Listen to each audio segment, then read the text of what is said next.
They say that speed is the only armor you need in the modern world, that if you move fast enough, reality can't catch you.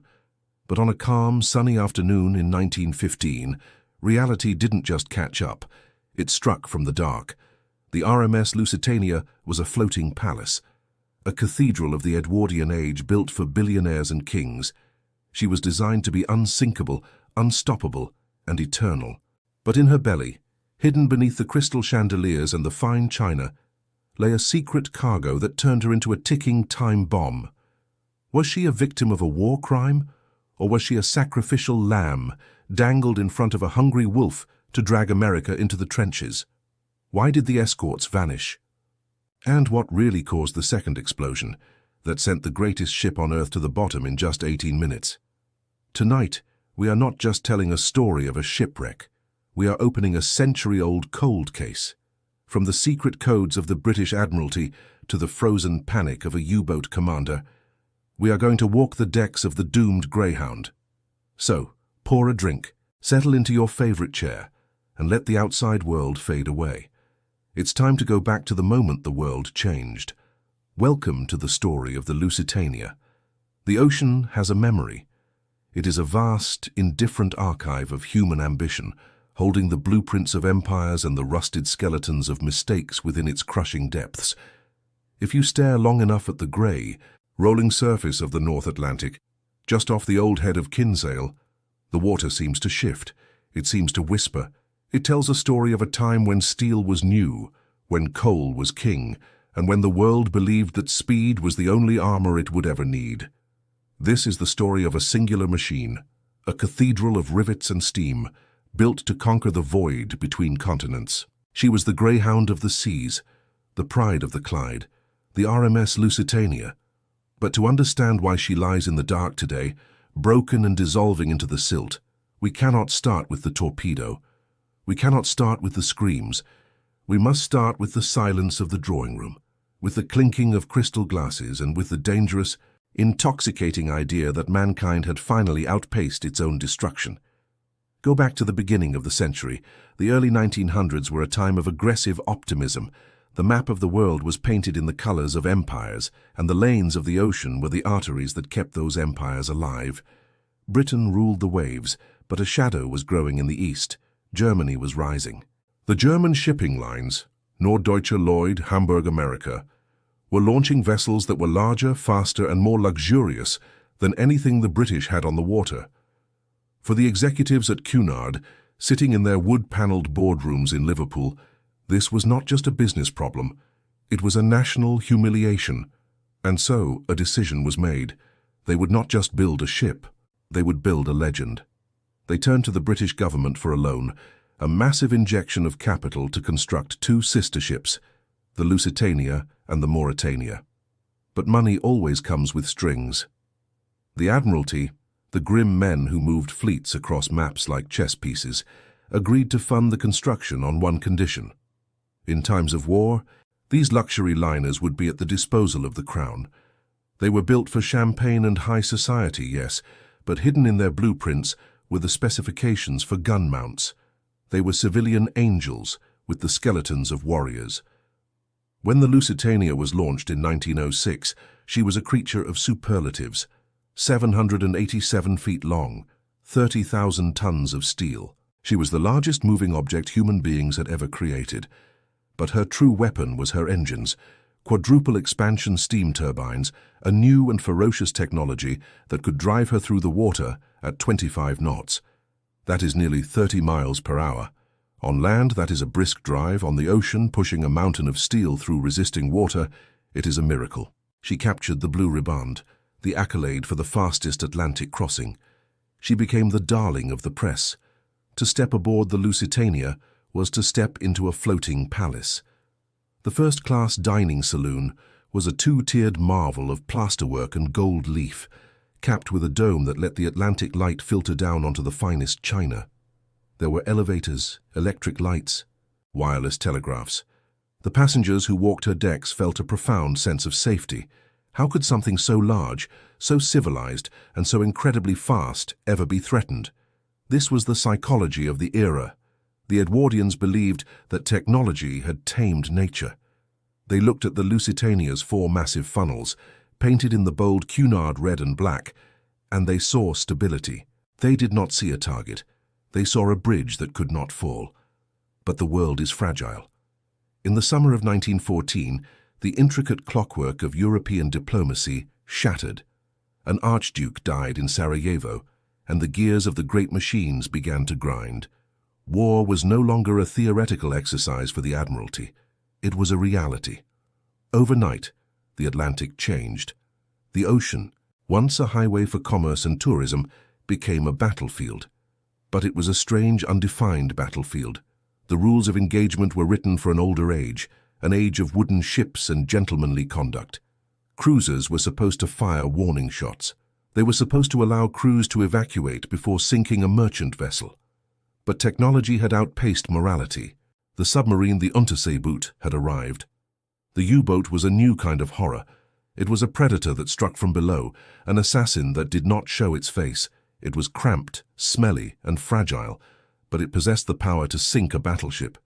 To the British, it was an unfair weapon, a tool of pirates. To the Germans, it was the only way to break the stranglehold of the Royal Navy. As the war ground on into 1915, the illusion of civilian safety began to erode. The British Admiralty requisitioned ships left and right. The Lusitania, however, was left to her civilian duties. She was too large to be a practical troop transport, they said. She burned too much coal, so she continued her scheduled crossings, ferrying Americans and Europeans back and forth between New York and Liverpool. But she was not the same ship. Her funnels were painted a drab grey to reduce visibility. Her lights were dimmed at night. The passengers noticed the change. The atmosphere on board was no longer one of carefree luxury. It was laced with a low-frequency hum of anxiety. Insurance rates for Atlantic travel skyrocketed. Captains received vague, contradictory orders from the Admiralty. Zigzag to confuse submarines, but also maintain full speed. Stay away from headlands, but also report to port immediately. In the shadows of the dry docks, the Lusitania was listed as an armed merchant cruiser in the Naval Register, even though she carried no guns on her decks. It was a bureaucratic detail, a technicality. But in the eyes of the German Imperial Navy, that technicality was a death sentence. It blurred the line between a holiday cruiser and a warship. The Germans argued that if a ship was built with government money, designed with gun mounts, and capable of ramming a submarine, it was a legitimate target. The British public, and certainly the American public, did not see it that way. To them, the Lusitania was neutral ground. It was a sanctuary. The idea that a German commander would fire a torpedo at a ship carrying women, children, and neutral American citizens was unthinkable.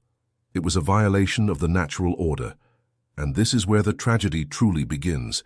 It begins with the assumption that the enemy sees the world the way you do. It begins with the belief that there are lines that will not be crossed. By May of 1915, the war was not going well for anyone. The trenches in France were stagnant scars on the earth. The slaughter was industrial. In an attempt to starve Britain into submission, Germany declared the waters around the British Isles a war zone. Any ship found there under any flag was liable to destruction. This brings us to the morning of May 1st, 1915, New York City. The air was crisp, the harbor busy with the endless traffic of tugs and ferries.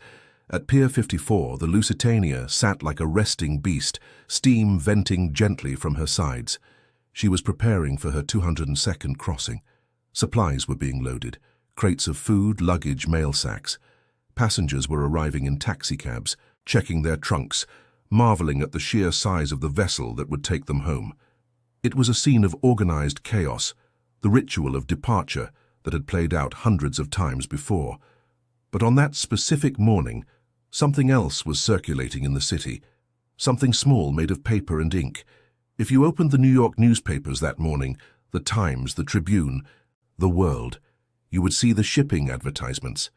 They were dense columns of text listing departure times and ticket prices. Cunard had its usual spot, advertising the Lusitania. Fastest and largest steamer now in Atlantic service. It promised a voyage of supreme comfort. But right next to it, so close that your eye could not miss it, was a black bordered notice. It was jarring. It did not sell luxury. It sold a warning. The header read, "Notice." The text was precise, cold, and terrifyingly clear.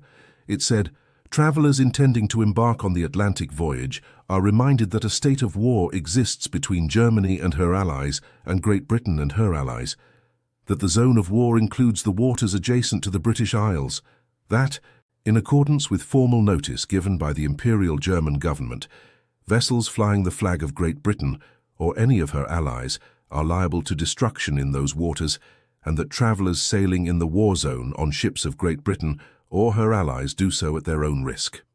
It was signed, Imperial German Embassy, Washington, D.C., April 22, 1915. Imagine standing on the bustling dock at Pier 54, holding that newspaper. The smell of the harbor in your nose, the massive black hull of the Lusitania looming over you, blocking out the sun. You look at the ship, a floating mountain of steel. Then you look at the paper. Most people laughed. They truly laughed. The notice was dismissed as a prank, or a desperate bluff, or simply bad taste. The press called it Berlin's impudence. Passengers interviewed on the dock shrugged it off. One wealthy businessman famously said, "The Germans would never dare sink the Lusitania, and even if they tried, she's too fast. She can outrun any submarine ever built." That was the mantra. Speed as a shield. The Lusitania could make 25 knots. A German U-boat submerged could barely manage 9. In the minds of the passengers, it was a math problem, and the math was on their side. They trusted the machine. They trusted the reputation of the Royal Navy. They trusted the civility of the 20th century. Tickets were not cancelled. The gangways remained full. 1,959 souls walked up those ramps. There were millionaires like Alfred Vanderbilt, one of the richest men in America. There was the theatrical producer Charles Frohman. There were newlywed couples. There were infants. And there were hundreds of immigrants in steerage, people who had scraped together every penny to return to a Europe that was already burning. They walked past the warning. They walked into the belly of the beast, believing they were walking into a hotel. While the champagne was being chilled in New York, 3,000 miles away, in the grey chopping waters of the North Sea, a very different vessel was preparing for a very different journey. This was the U-20. It was not a palace. It was a tube of pressure. 160 feet of cold steel packed with diesel engines, electric batteries, and 32 men living on top of one another. The air inside was perpetually foul, a mixture of oil, sweat, rotting food, and the acrid tang of battery acid. The man in command was Captain Lieutenant Walter Schwieger. He was 30 years old. In the few photographs we have of him, he looks intense, with a heavy jaw and eyes that seem tired even when staring at a camera lens. He was not a fanatic. He was a professional naval officer, a man who came from a respectable family in Berlin. He was known among his crew as strict but fair, a man who felt the burden of command heavily. Schwieger was part of a new breed of warrior. He did not see his enemy face to face. He saw them through a series of lenses and prisms. He saw tonnage, he saw flags, he saw silhouettes in a catalogue. The U-boat war was a grinding, exhausting ordeal. Patrols would last for weeks. The submarine would surface only at night to recharge its batteries and vent the foul air. During the day they hunted, or they hid on the bottom of the ocean, listening to the propellers of destroyers hunting them. Schwieger's orders for this patrol were broad but clear. Take the U-20 around the north of Scotland and down the west coast of Ireland to the Irish Sea. Intercept and destroy Allied shipping. But Schwieger was already tired. His logbooks from previous patrols reveal a man fraying at the edges. The mechanical failures of the early U-boats were constant. The periscopes leaked. The diesel engines coughed and died. The torpedoes, expensive and precious, often failed to detonate or ran off course. He was fighting the ocean and his own machine as much as he was fighting the British. When the U-20 slipped out of its base at Emden, the crew was already on edge. The weather was turning. The fog was rolling in, a thick, blinding soup that made navigation nearly impossible. For a submarine commander, fog is a nightmare. If you cannot see, you cannot hunt. And worse, you can be rammed. As the U-20 motored north, struggling against heavy seas, Schwieger had no way of knowing that the largest prize in the Atlantic was moving to meet him. He did not know the Lusitania was coming. He was simply looking for targets. Any target. Back in New York, the Lusitania cast off her lines. It was just after noon on May 1st. The great whistles blew, a sound so deep it could be felt in the chest cavities of the onlookers miles away. The ship backed into the Hudson River, turned her bow toward the open sea, and began to pick up speed. Captain William Thomas Turner was on the bridge. Turner was a man of the old school. He was 62 years old, a crusty, taciturn sailor who had risen through the ranks from deckhand to commodore of the Cunard line. He was not a socialite captain. He hated the dinner parties and the handshaking that came with commanding a luxury liner. He preferred the company of the sea. Turner was confident, but he was not a fool. He knew the waters around Ireland were dangerous. He had been given a stack of warnings from the Admiralty, submarines active off the south coast of Ireland, but he also had his ship. He had the speed. However, there was a problem, a secret problem.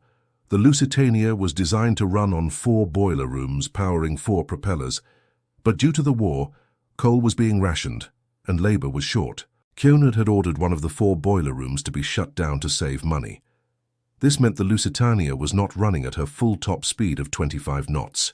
She was capped at around 21.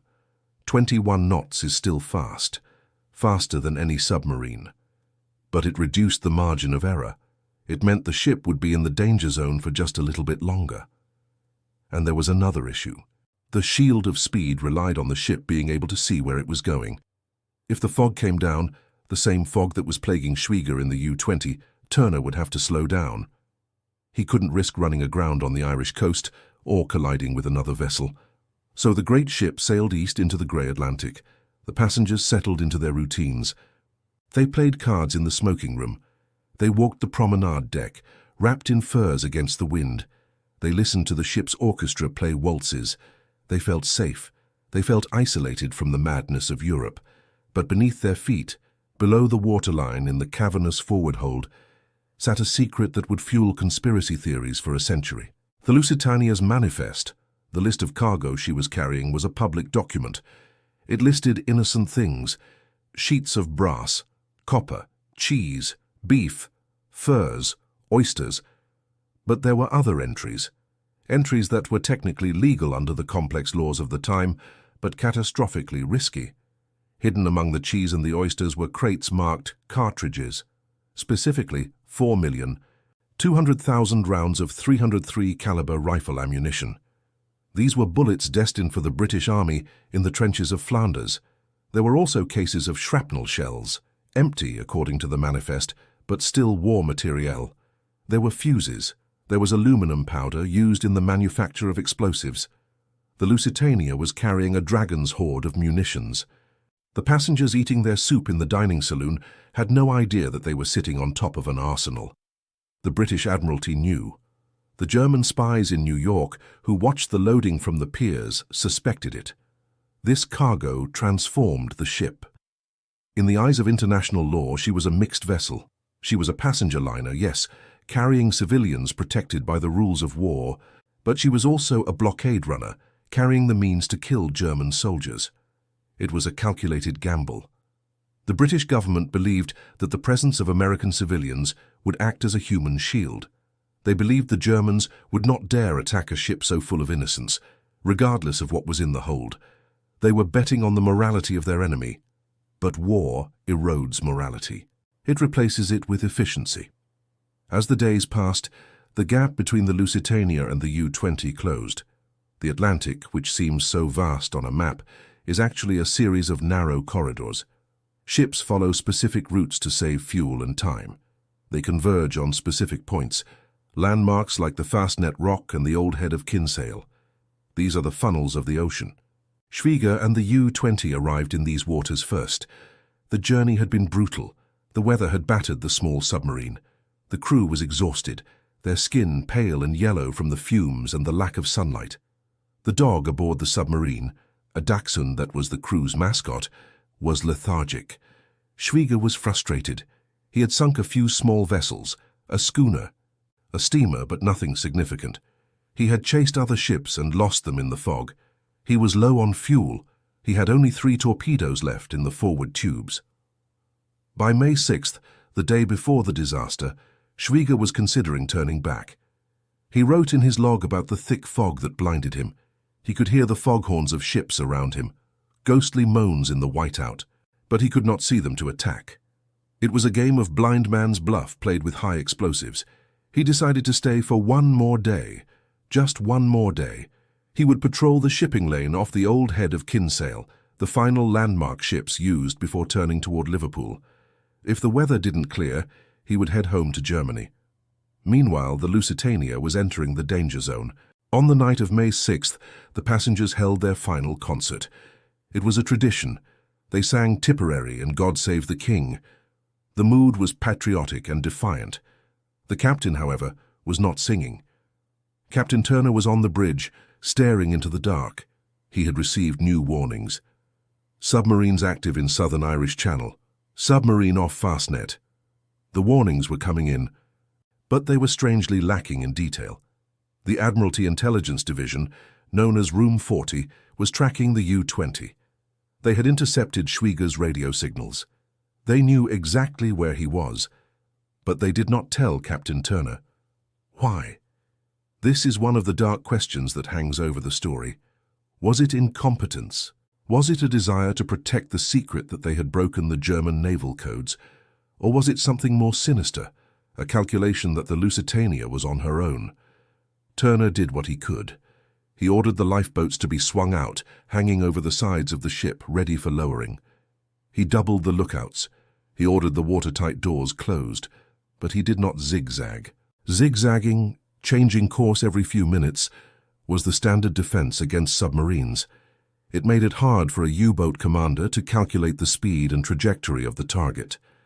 But Turner was worried about his position. He needed to find land. He needed to see the Irish coast to know exactly where he was. So he sailed in a straight line. He slowed down to 18 knots to time his arrival in Liverpool for the high tide. He was doing everything a prudent captain of peacetime would do. He was navigating his ship safely, but he was not fighting a war. The sun rose on May 7th, 1915. The fog that had blinded Schwieger for days began to lift. The sea calmed. It became a sheet of glass, shimmering under a bright spring sun. It was a beautiful day, the kind of day passengers dream of. The visibility was perfect. For the passengers on the deck of the Lusitania, looking out at the green smudge of Ireland appearing on the horizon, the clear weather was a blessing. They could see the lighthouse, they could smell the land, they were almost home. For Walter Schwieger, peering through the periscope of the U-20, the clear weather was a gift. The stage was set, the actors were in place. The massive, beautiful, unsuspecting victim was steaming steadily east. The tired, frustrated hunter was waiting in the deep, and the Torpedo, a cylinder of compressed air and TNT, sat in the tube, cold and ready. The myth of invincibility was about to meet the mechanics of war. The era of the gentlemanly conflict was over. The 20th century was about to show its true face. The sun was the traitor. On any other day, the brilliant, unblemished blue of the sky and the flat, shimmering calm of the Celtic Sea would have been a benediction. It was the kind of weather that drew passengers out of their staterooms and onto the promenade decks, leaning against the railings to watch the coast of Ireland drift by. It was warm. The Atlantic, usually a grey, heaving beast, was behaving like a mill pond. It was lunchtime, on board the Lusitania. May 7th, 1915. The clocks on the ship had been adjusted the night before, skipping forward to align with Greenwich Mean Time. The rhythm of the ship was winding down. You could feel it in the air, that specific restless energy that comes at the end of a long journey. The trunks were being packed. The tip envelopes were being prepared for the stewards. The frantic social climbing of the voyage was giving way to the anticipation of land. In the first-class dining saloon, the orchestra was playing the Blue Danube. The room was awash of white linen and silver. The menu that day was extensive. Green turtle soup, fillet of sole, roast beef with Yorkshire pudding. There was no sense of urgency. Why would there be? Through the portholes, the passengers could see the old head of Kinsale. It was a rocky promontory jutting out into the water, crowned by a lighthouse. It was solid, it was British soil. It was less than 12 miles away. To the passengers, that lighthouse was a finish line. It meant safety. They did not know that to the man watching them from beneath the surface, the lighthouse was not a finish line. It was a waypoint. It was a fixed point on a map where shipping traffic was forced to converge. Captain Turner was on the bridge and he was uneasy. The sheer beauty of the day was a tactical nightmare. There was no fog to hide in. The smoke from his funnels was rising straight up and trailing behind him like a dark banner, visible for miles. He was scanning the water, looking for the telltale feather of spray from a periscope. But the sea is vast, and a periscope is the size of a fence post. He had made a decision earlier that morning, a decision that has been debated in naval colleges for 100 years. He was steering the ship closer to land. He needed a fix, a precise navigational bearing, to navigate the St. George's Channel into Liverpool. He needed to know exactly where he was to avoid the rocks. So, he ordered a change of course, a turn to starboard.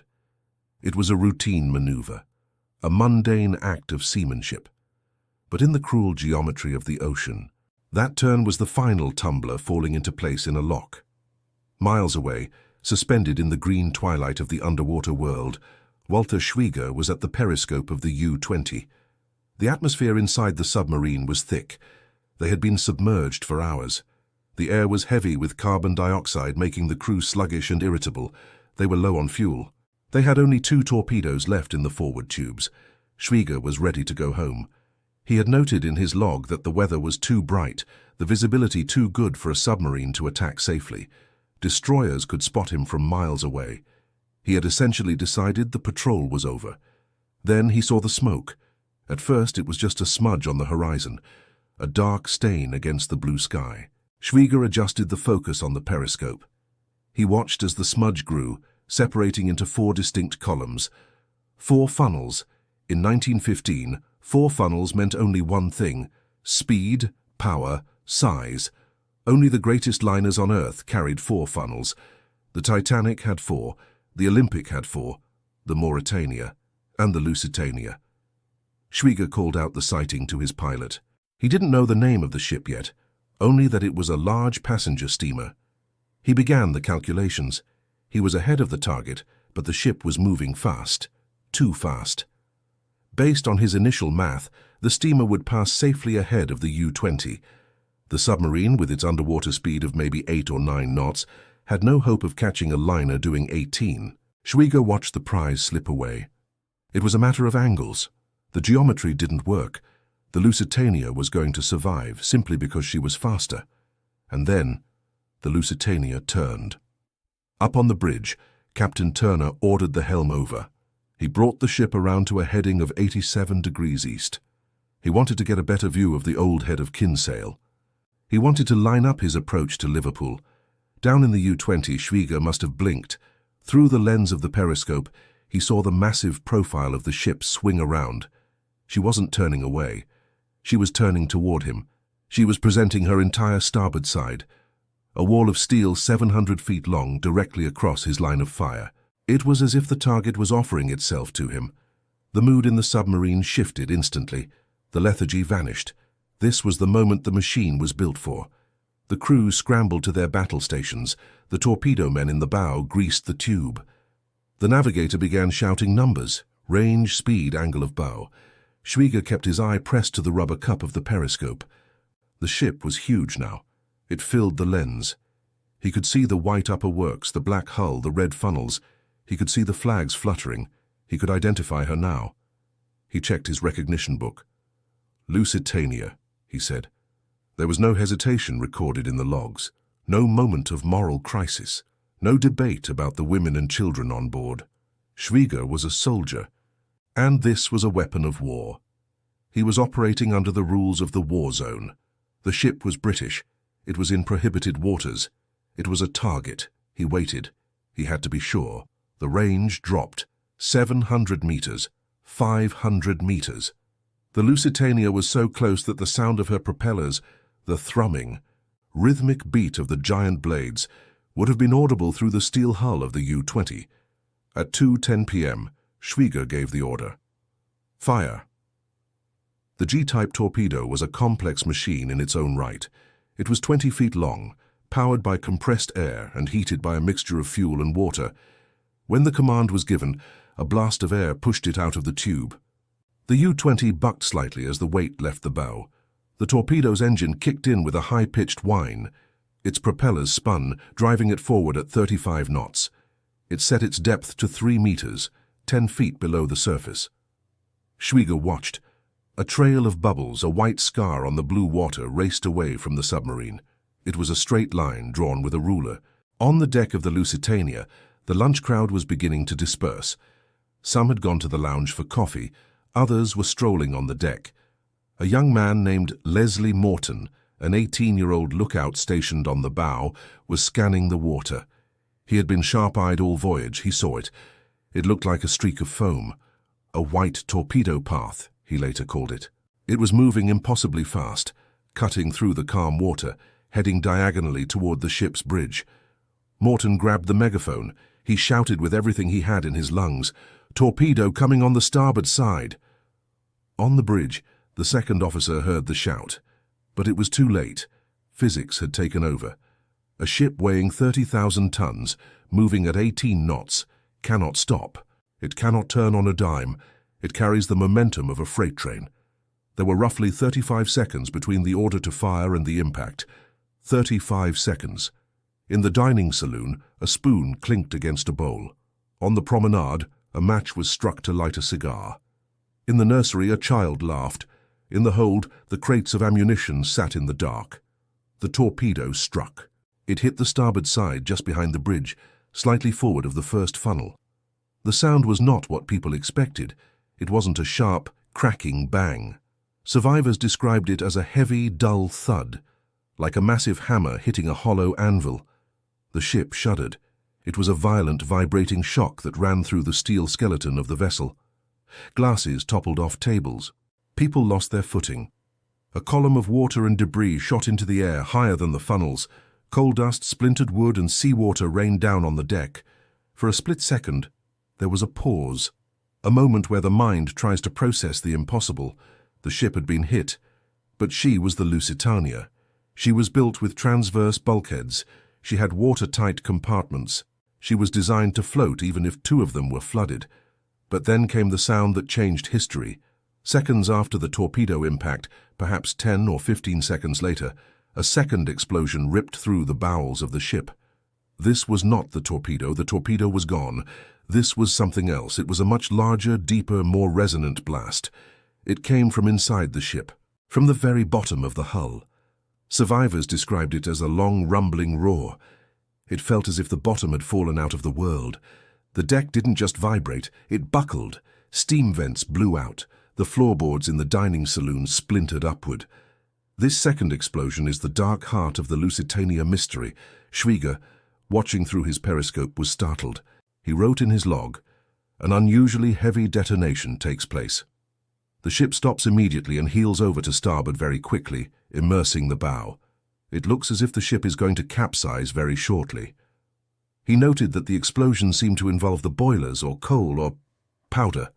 What happened in those seconds? Was it the boilers exploding as the cold seawater hit the superheated steam? Was it the coal dust in the bunkers igniting, creating a massive fuel-air bomb? Or was it the cargo, the 4 million rounds of ammunition, the aluminum powder? We may never know for certain, but the effect was catastrophic. The second explosion did what the torpedo alone could not. It blew out the bottom of the ship. It destroyed the steam lines, cutting off power. Instantly, the lights in the lower decks flickered and died. The elevators stopped, trapping passengers between floors in pitch darkness. The electric wireless engines failed, forcing the operators to switch to emergency batteries to tap out their SOS. But the most terrifying immediate effect was the list. The Lusitania didn't just sink, she tipped. Almost immediately, she leaned 15 degrees to starboard. Try to imagine a 15-degree angle.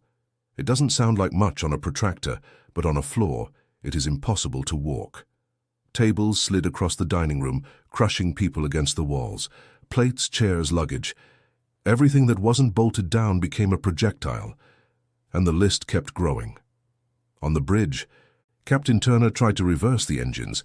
He wanted to crash-stop the ship to halt her forward momentum, so he could lower the lifeboats. If the ship is moving, you cannot lower boats. The water will drag them under or smash them against the hull. But the engines didn't respond.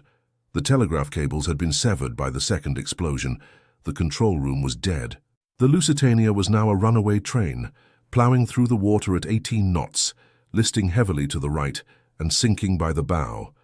Panic, which had been held at bay by the civility of the voyage, began to bubble up. It started in steerage. The passengers in the lower decks felt the water first. It came rushing in through the coal bunkers, black and freezing. They surged upward, a human tide fighting against gravity and darkness, scrambling up narrow stairwells that were tilting at crazy angles. On the boat deck, the crew was trying to reach the lifeboats, but the list made the simple mechanics of survival impossible. The lifeboats on the port side, the high side, were swinging inward, over the deck. To launch them, the crew had to push them uphill, against gravity, over the rivets and the railing. It was a feat of strength that required dozens of men, but the men were sliding across the deck. The boats on the starboard side, the low side, were swinging out too far. They were hanging 6 feet away from the side of the ship. To get into them, you had to jump. You had to leap across a gap of open air, with the grey water rushing by 60 feet below. And the ship was still moving. The forward motion created a wash along the hull. The first boat that was lowered on the starboard side hit the water and was immediately grabbed by the current. It twisted violently. The bow of the lifeboat caught the water. The stern swung around and the boat capsized, dumping its screaming passengers into the ship's wake. It was chaos. Not the organized, heroic chaos of the Titanic, where the ship stayed level for 2 hours and the band played on. This was a violent, tumbling collapse. Captain Turner was still on the bridge, gripping the rail to stay upright. He looked at his watch. It had been 10 minutes since the torpedo hit. 10 minutes. And the forecastle, the front of the ship, was already underwater. The sea was washing over the forward cargo hatches. The beast was dying, and she was dying fast. Below decks, the scene was dantesque. The water wasn't just water. It was a slurry of coal dust and debris. It rushed through the corridors, extinguishing the few emergency oil lamps that had been lit. People were trapped in their cabins. Fathers were separated from daughters. The staircases were jammed with people pushing, shoving, climbing over one another in a desperate bid for the light. In the ship's nursery, the governesses tried to gather the children, but the angle of the floor made it impossible to herd them. Back at the U-20, Schwieger was still watching. He had brought the submarine closer. He could see the figures on the deck. He could see the panic. He wrote in his log, "Great confusion is indicated on board. They are unable to lower the boats." His pilot asked him if they should fire a second torpedo. It was standard procedure, the coup de grace, to make sure the target didn't limp away. Schwieger looked at the periscope image. He saw the bow of the Lusitania disappearing. He saw the crowds of people sliding down the deck. "No," he said. "She is going anyway." He couldn't watch anymore. It was too gruesome. Even for a man who had hunted this ship, the reality of its destruction was overwhelming. He ordered the U-20 to dive deep, to 24 meters. He wanted to get away from the noise, but he couldn't escape the sound. Water is an excellent conductor of sound. As the U-20 slipped down into the dark, the hull of the submarine acted like a giant ear. The crew could hear the Lusitania breaking apart. They heard the groan of twisting metal, the popping of rivets like machine gun fire, the crashing of heavy machinery, boilers, engines, dynamos, tearing loose from their mountings and smashing through the bulkheads as the ship tilted. And they heard the explosions of the boilers as the ship went under. Above, the Lusitania was in her final throes. The bridge was going under. Captain Turner remained at his post until the water washed him off the deck. He was wearing a life belt. He found himself swimming in the swirling eddies around the mainmast. The stern of the ship rose into the air. The giant propellers, still turning slowly from the remaining momentum, breached the surface, dripping wet and terrifyingly large. For the people in the water, the sight was apocalyptic. The ship that had been their universe, their floating palace, was now a towering tombstone. And then she slid away. She didn't plunge straight down like a stone. She glided, angled forward, slipping beneath the waves with a terrifying grace. It had been 18 minutes from the moment the torpedo struck to the moment the waves closed over the stern. 18 minutes to destroy the largest ship in the Atlantic service. 18 minutes to turn a sunny afternoon into a graveyard. The sea did not settle immediately. For minutes afterwards, the water boiled. Giant bubbles of air, trapped inside the sinking hull, burst to the surface. Wreckage shot up from the depths like missiles, deck chairs, wooden panels, crates. And then, the silence began to return. But it was not a true silence. It was a silence filled with the cries of the living and the dying. The unsinkable ship was gone. The machine had failed. The myth of the technological age lay in pieces on the seabed, 300 feet down. But the horror was only just beginning, because now the Atlantic was filled not with steel, but with people. 1,200 people, floating in 50-degree water, waiting for rescue that was miles away, waiting in the shadow of the smoke that still hung in the air, the only tombstone they would ever have. The Torpedo had done its work. Now the cold would do the rest. The ocean does not mourn, it reclaims. When the stern of the Lusitania slipped beneath the surface, the Atlantic did not pause to reflect on the tragedy. It simply rushed in to fill the void. Where a 30,000-ton cathedral of steel had stood only moments before, there was now a chaotic, boiling cauldron of foam. The displacement of water was so massive that it created a vortex, a swirling funnel that sucked down everything in its radius, deck chairs, wooden crates, and human beings. Those who were pulled down described a sensation of crushing weight. The light turned from green to black. The pressure built against their eardrums. They were tumbling in a washing machine of debris. Some were snagged by the ship's rigging, dragged down into the dark, never to return. Others, through luck or the physics of buoyancy, were spat back up to the surface. They emerged into a nightmare. The surface of the sea was a thick, undulating carpet of wreckage. It was not just wood and metal. It was a slurry of coal dust. The explosion in the bunkers had released tons of pulverized coal, and it coated the water in a slick, oily black film. When the survivors broke the surface, gasping for air, they were coated in it. Their faces were blackened. Their eyes were stinging. In the panic and the shouting, it was impossible to tell who was a stoker and who was a millionaire. The soot erased class. It erased identity. It left only the desperate, shivering animal instinct to survive. And then the silence began to fall. Not a true silence, but the terrifying drop in volume that comes when a catastrophe settles. The roar of the sinking ship was gone. The hissing of the steam was gone. What remained was the sound of 1,200 people thrashing in the water. It was the water that was the true killer. The temperature was 50 degrees Fahrenheit, 10 degrees Celsius. It is cold enough to steal the breath from your lungs the moment you hit it. It is cold enough to numb the extremities in minutes. The human body fights this cold, but it is a losing battle. First, the adrenaline spikes. You tread water furiously. You scream for help. But as the minutes tick by, the blood retreats from your arms and legs to protect the vital organs. Your movements become sluggish. Your grip strength fails. You can see a piece of floating wreckage, a wooden door, a crate, just a few feet away, but you cannot make your arms stroke toward it. The people in the water began to drift apart. The current off the old head of Kinsale is strong. It took the cluster of survivors and spread them out over miles of grey, heaving ocean. There were heartbreaking scenes in that dispersal. Husbands holding onto wives until their fingers froze and they slipped away. Mothers trying to keep infants' heads above the swell, only to watch the life fade from them as the hypothermia set in. The strong swimmers lasted longer, but even they were at the mercy of the cold. There were lifeboats, but they were few. Of the 48 boats on board, only 6 had been launched successfully. 6, for nearly 2,000 people. These few boats were dangerously overloaded, sitting low in the water, gunnels inches from the waves. The people inside them were pulling survivors from the water until they physically could not fit another soul. They had to make the most brutal choice a human being can face. They had to push people away. They had to use oars to fend off the drowning, to save the boat from being swamped.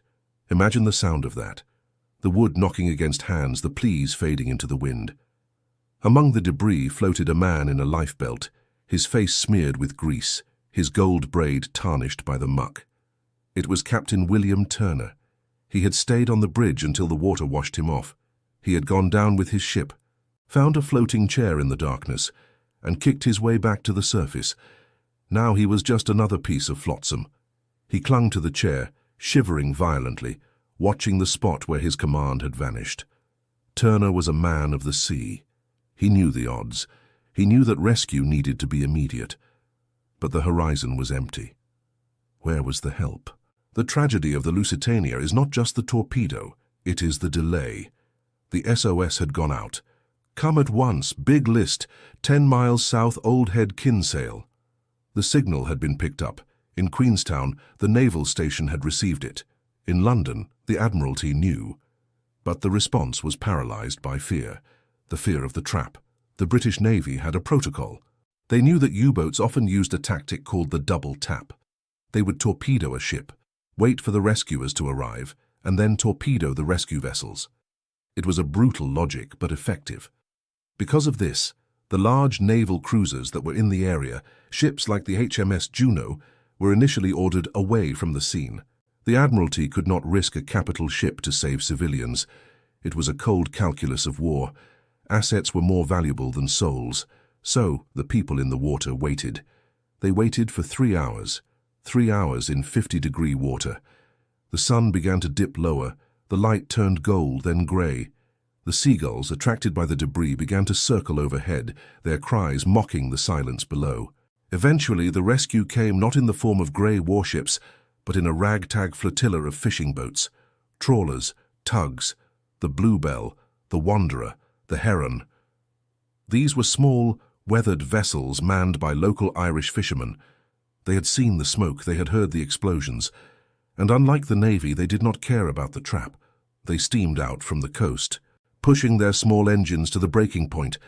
When they arrived at the scene, the fishermen were greeted by a sight that would haunt them for the rest of their lives. It was a sea of the dead, bodies bobbed in the swell, held up by their lifebelts. They looked like they were sleeping. The coal dust made them look like statues carved from obsidian. The fishermen moved among them, checking for a pulse, for a breath. They pulled the living from the water first, blue-lipped, shaking, incoherent.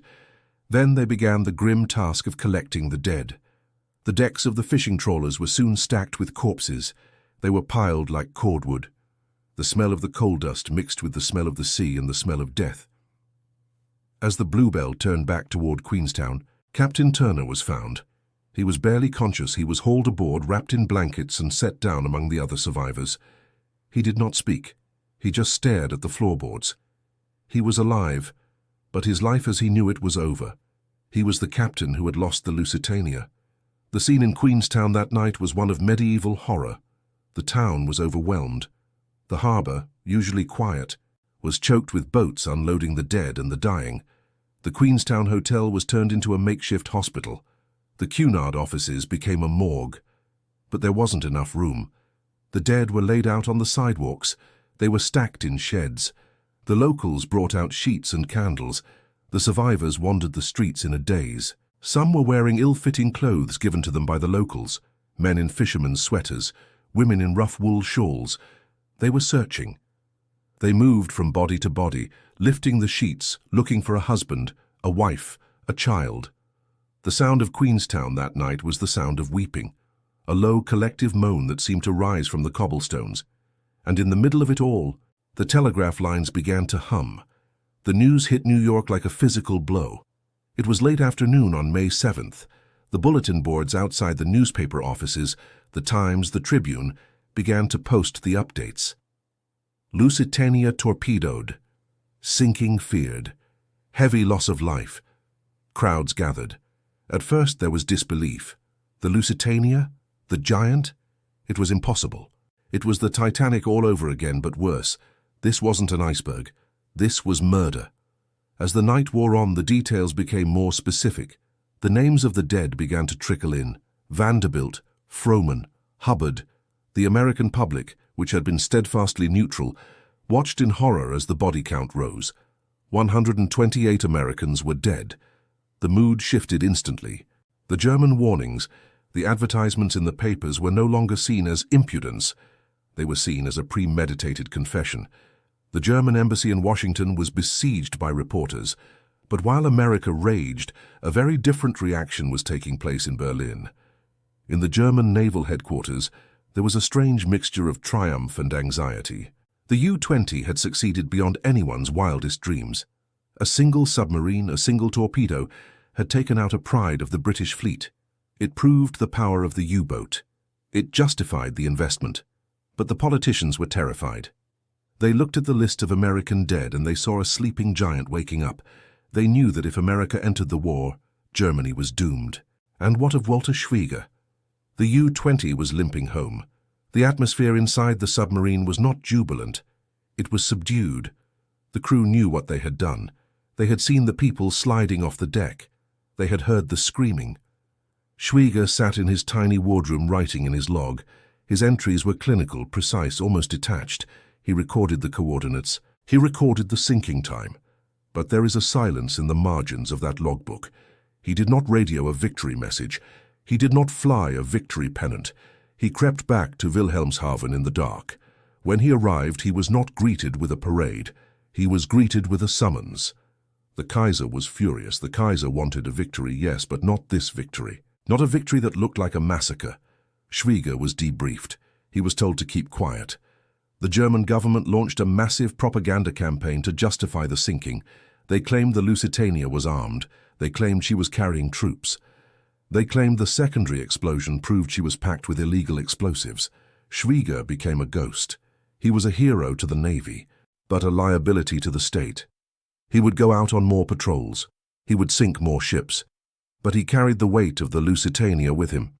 2 years later, in 1917, the U-20 would run aground in fog off the Danish coast.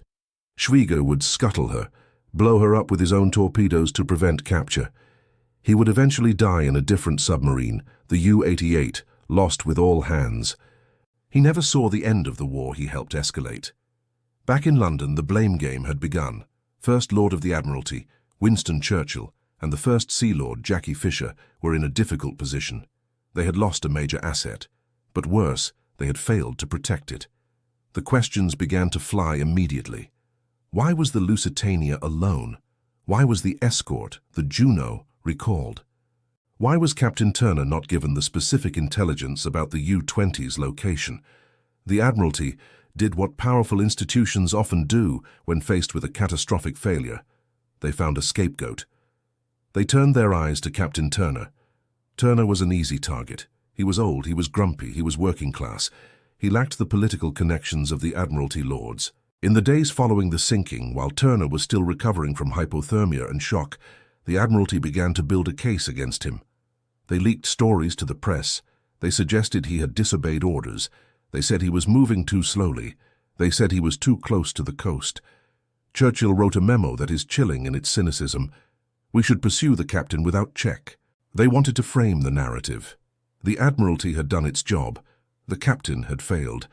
But the public inquiry, led by Lord Mersey, was not the show trial they expected. Turner took the stand. He was broken, grieving, but he was defiant. He explained his decisions. He explained the lack of escorts. He explained the zigzagging orders that were contradictory. Lord Mersey, a seasoned judge, saw through the Admiralty's smoke. He saw a man who had been put in an impossible situation. In his final report, he exonerated Turner of incompetence. He placed the blame squarely on the German government, but the damage was done. Turner's reputation was tarnished. He would never command a great liner again. He retired to a small house near the sea, where he lived out his days in bitter seclusion, calling the Admiralty a bunch of bloody monkeys.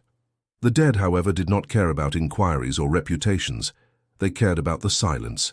In the weeks and months that followed, the bodies continued to wash ashore. Not just in Queenstown, but all along the Irish coast. Fishermen would find them in their nets. Beachcombers would find them in the tide pools. They were buried in mass graves in Queenstown, now called Cobh. 3 enormous pits were dug. The coffins were stacked 3 deep. The funeral procession was miles long. But many were never found. Over 800 people simply vanished. They remained in the hull of the ship, entombed in the first-class dining room, the third-class cabins, the cargo holds. And what of that cargo? This is where the story shifts from tragedy to mystery. This is where the Lusitania ceases to be just a shipwreck and becomes a question mark. As the war raged on, The British government placed a tight seal on the details of the Lusitania's manifest. The cartridges were admitted, but the rest? The shrapnel shells? The aluminum powder? The furs and cheese? Rumors began to circulate immediately. The survivors spoke of that second explosion, the deep, resonant boom that tore the ship apart. It wasn't the torpedo, they whispered. It was the cargo. The Germans seized on this. We told you, they said. It was a floating ammunition dump. It exploded because it was a warship in disguise. The British denied it vehemently. It was a boiler explosion, they said. Cold water hitting hot steam. A tragic accident. But the divers who went down to the wreck in later years found something disturbing. The wreck of the Lusitania lies flat on her starboard side. She is crumpled, imploded. The damage is extensive. But the area where the torpedo hit, and where the cargo holds were located, is a scene of devastation that defies simple explanation. The hull is blown outward in places. The steel is twisted in ways that suggest a massive internal force. Was it the coal dust? A fuel-air explosion is a terrifying thing capable of ripping a ship apart. Was it the ammunition?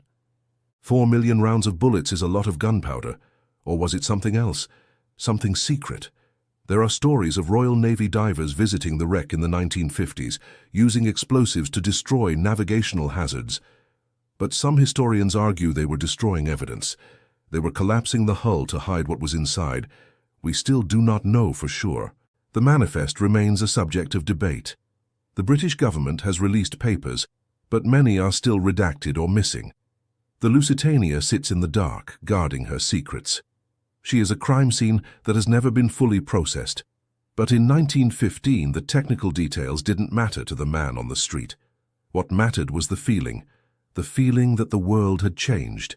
Before the Lusitania, there was a sense that war had rules, that civilians were off limits, that there was a difference between a soldier in a trench and a baby in a pram. The torpedo that struck the Lusitania shattered that illusion. It introduced the world to the concept of total war, a war where everyone is a target, where the factory worker, the merchant sailor, and the passenger are all part of the enemy machine. The sinking galvanized American public opinion in a way that nothing else could. It didn't bring America into the war immediately. President Wilson was determined to maintain peace, but it prepared the psychological ground. It turned Germany from a rival nation into a moral monster in the eyes of the American public. Recruitment posters in Britain screamed, "Remember the Lusitania." The image of the sinking ship, of the drowning mother and child, became the most powerful weapon in the Allied propaganda arsenal. It was used to sell war bonds. It was used to shame men into enlisting. The dead of the Lusitania fought the war from beyond the grave. Their deaths were weaponized, but for the families left behind, there was no strategic value. There was only the empty chair at the table, the trunk that never came home. The crisis of the sinking was over. The ship was gone. The survivors were dry. The inquiries were closed. But the echo of the explosion was still rolling across the world. It was rolling toward 1917, toward the entry of the United States into the conflict, toward the collapse of the German Empire. The Lusitania was the first domino in a chain that would lead to the end of the old world order. Schwieger's torpedo didn't just sink a ship. It sank the 19th century. It sank the idea of chivalry. It ushered in the age of the machine, where death is delivered from a distance, mathematically, impersonally, and with devastating efficiency. As the sun set on 1915, the wreck lay silent in the mud. The crabs began to crawl over the fine china. The currents began to erode the steel. The great funnels collapsed. The story was supposed to end there. A tragedy, a scandal, a memory. But the Lusitania refuses to stay dead. She haunts us. She calls to explorers. She challenges historians. She remains a jagged scar on the conscience of the world. And as we will see, her legacy is not just in the history books. It is in the way we fight, the way we think, and the way we justify the unjustifiable. The ship is gone. But the ripples are still spreading. Memory is a strange architect. It takes the chaotic, bloody mess of reality and smooths the edges. It builds monuments out of mistakes. It turns victims into symbols. In the years following that sunny Friday in May, the Lusitania ceased to be a ship. She ceased to be a collection of steel plates and steam turbines. She became a ghost. She became a rallying cry. She became a weapon more powerful than any torpedo Walter Schwieger could have ever fired. Walk through the streets of London or New York in 1916. Look at the walls. You would see her.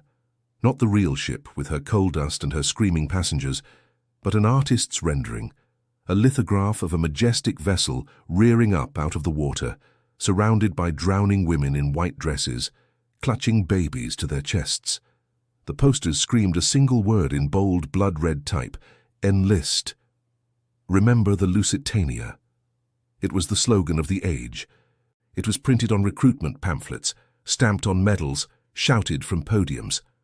The British government, desperate for soldiers to feed the meat grinder of the Western Front, used the sinking to paint the Germans not just as enemies, but as monsters, as Huns who delighted in the murder of innocents. And across the Atlantic, the ghost of the ship was working its way into the American psyche. It was a slow poison. The United States did not declare war the next day. President Woodrow Wilson was a cautious man. He was re-elected in 1916 on the slogan, "He kept us out of war." But the Lusitania had cracked the foundation of American neutrality. It created a deep simmering resentment. Every time a U-boat sank another merchant ship, the public thought of the Lusitania. Every time the Kaiser made a speech, they thought of the 128 Americans floating in the Irish Sea. The Germans, realizing they had awoken a giant, briefly suspended, unrestricted submarine warfare. They pulled their U-boats back. They promised to play by the rules. But it was a strategic pause, not a moral awakening. By early 1917, the blockade was starving Germany. They had no choice. They rolled the dice. They unleashed the U-boats again, knowing it would bring America into the war. And when America finally marched in April 1917, the boys in khaki weren't just fighting for democracy. They were fighting for a ghost. The Lusitania was the spark that eventually burned down the German Empire. But while the politicians used the ship to reshape the map of the world, the ship herself lay in the dark. Let us go back down. 300 feet down. The wreck of the Lusitania does not look like the wreck of the Titanic. The Titanic sits upright on the bottom of the Atlantic, dignified, split in two, but recognizable. It is a romantic ruin. The Lusitania is different. She lies on her starboard side, hidden in the gloom of the Celtic Sea. But she is not majestic. She is a crime scene that has been trampled. For decades she sat alone. The currents whipped around her hull. The fishing nets of trawlers snagged on her superstructure, draping her in a shroud of synthetic mesh that waves in the current like spectral cobwebs. But then came the divers, and then came the questions. In the 1950s and 60s, the wreck was not treated as a grave. It was treated as a resource, and perhaps a liability. The Royal Navy used the site for target practice. They dropped depth charges, deadly canisters of high explosives, onto the wreck. They claimed they were removing a navigational hazard, though the ship lay deep enough that no surface vessel could ever hit her. Historians look at the damage on the wreck today and wonder, were they practicing, or were they erasing? Were they crushing the hull to ensure that whatever was inside, the secret cargo, the munitions, the evidence of British complicity, would never be found? The hull today is flattened. It is collapsed upon itself, a pancake of rusted steel. It looks less like a ship and more like a junkyard. But in 1993, the oceanographer Robert Ballard, the man who found the Titanic, brought his lights to the Lusitania. He went down in a submersible to find the truth about the second explosion. He glided over the remains of the bridge where Captain Turner had stood. He looked into the dark, gaping holes of the cargo holds. He did not find a massive boiler explosion. The boilers seemed relatively intact, but he found something else. He found the hull plating bent outward. He found coal scattered everywhere. Ballard's conclusion was chilling. He believed that the second explosion was caused by coal dust. The torpedo had kicked up a massive cloud of volatile dust in the empty bunkers, and a spark had ignited it. The ship had been destroyed by her own fuel, turned into a massive thermobaric bomb. But other divers found other things. In later expeditions, deep inside the twisted wreckage, remote-operated vehicles pushed through the silt. They found the cheese, they found the shoes, And they found the bullets, thousands of them, stacks of 303 caliber rounds, the copper casings green with corrosion, the lead tips white with oxidation. They were there just as the Germans had claimed.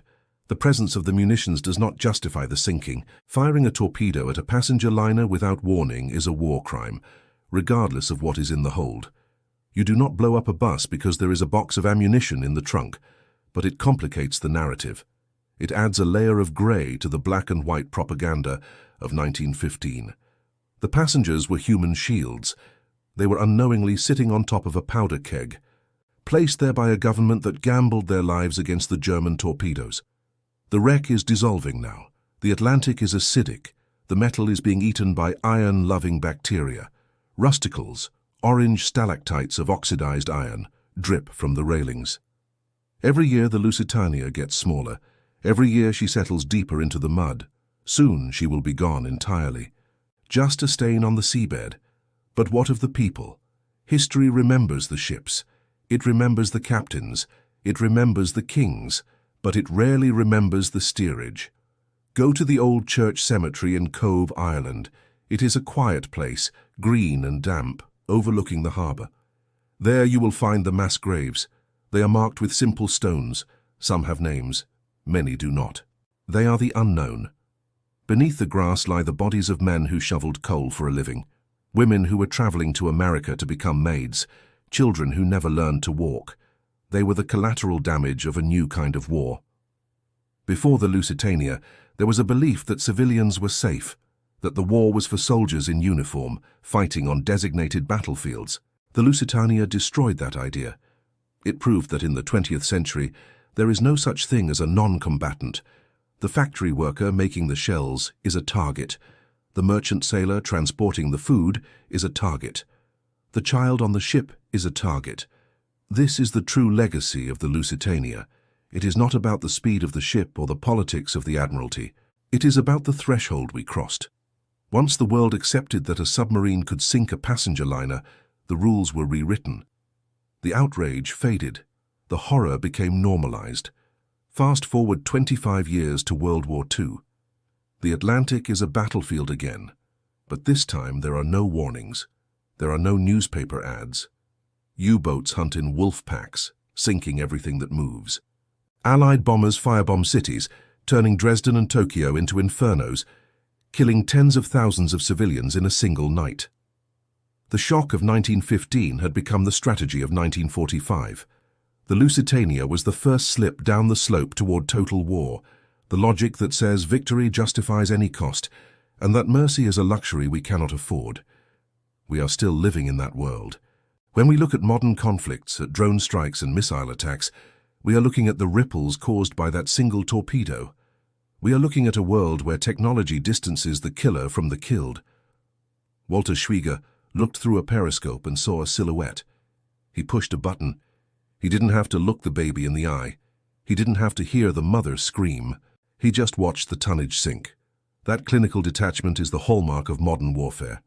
It started there, off the old head of Kinsale. There is one final story from the wreck, one that captures the haunting ambiguity of the disaster. Among the items recovered from the debris field was a watch, a pocket watch, stopped at exactly 2:28, the moment the water stopped the gears, the moment time ended for the owner. But there was also a wedding ring. It was found on a finger bone buried in the silt. The rest of the hand was gone, the body was gone. Just the gold band and the bone, enduring in the dark. It reminds us that the Lusitania was not about geopolitics. It was about love. It was about the people waiting on the pier in Liverpool who never saw their families again. It was about the letters that were never delivered. The Admiralty files are mostly open now. We know about the codes. We know about the tracking. We know about the ammunition. The conspiracy theories have largely been laid to rest, or at least exhausted. We know that Captain Turner was innocent. We know he was a good sailor who was hung out to dry by men who needed a scapegoat. We know that Walter Schwieger was not a monster, but a man caught in a machine, who later died in the same cold embrace of the sea. But knowledge does not bring closure. If you stand on the headland at Kinsale today, on a bright May afternoon, the sea looks innocent. The gulls cry the same way they did in 1915. The waves break against the rocks with the same rhythm. The ocean has healed the wound. The water has filled the space. But if you listen closely, underneath the sound of the wind, you can almost hear the echo. The deep, dull thud of an explosion, the sound of a world breaking apart. The Lusitania is a warning from the past. It tells us that technology will not save us, speed will not save us, hubris will not save us. It tells us that when we build machines of great power, we are also building the capacity for great tragedy. And it tells us that the line between civilization and barbarism is thinner than the steel plating of a ship's hull. The dead are still there. They are part of the ocean now. They are the salt in the water. They are the silence in the deep. And as long as we continue to build our towers and our ships and our empires, thinking we are invincible, they will be watching us from the dark, waiting for us to make the same mistake again. The story of the Lusitania is not over. It is just drifting, waiting for the next tide. The sea keeps its secrets, but it also keeps our sins.